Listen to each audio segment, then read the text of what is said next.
নমস্কাৰ বন্ধুসকল, মোৰ ইউটিউব চেনেল বিন্দাছ ইটিজেডলৈ লগতে ফেচবুক পেজ আই লাভ নৰ্থইষ্টলৈ আপোনালোকক স্বাগতম জনাইছোঁ।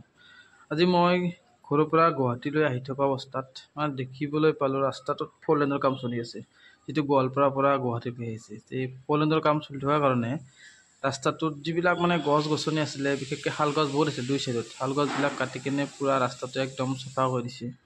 4 লেনৰ কাম কৰিলে বাৰু ৰাস্তাটোত গছ গছনি কাটি যাব, সেইটো ডাঙৰ কথা নহয়।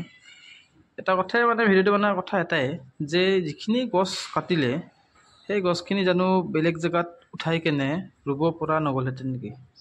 আজিকালি যিহেতু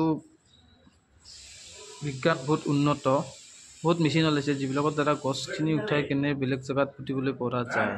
চৰকাৰে যদি সেই কথাখিনি অলপমান ভাবি কেনে ৰাস্তাটো বনোৱাৰ আগত গছখিনি উঠাই কেনে, চবখিনি নোৱাৰিলেও যিখিনি ভাল গছ আছিলে গছখিনি উঠাই যদি বেলেগ যিখিনি ফৰেষ্ট এৰিয়া আছে তাত যদি লগাই দিলে হয়, তেতিয়াহ'লে হয়তো আমাৰ পৰিৱেশৰ ইমান ক্ষতি নহ'লহেঁতেন। যিটো 4 লেন বনোৱাৰ কাৰণে ৰাস্তাটো বহুত ক্ষতি হ'ল।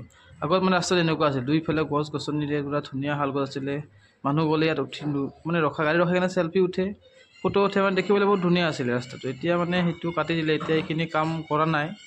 এতিয়া এইখিনিৰো কাম চলিব, হয়তো এই গছখিনিও কাটি যাব আৰু এইখিনিও তেনেকুৱা হ'ব। 4 লেনৰ কাম কৰি আছে এতিয়া, ইমান ধুনীয়া ৰাস্তাটো কাটি কিনে বেয়া হৈ গ'ল আৰু। সেইখিনি ক'লেই আৰু ভিডিঅ'টো বনালোঁ। ধন্যবাদ।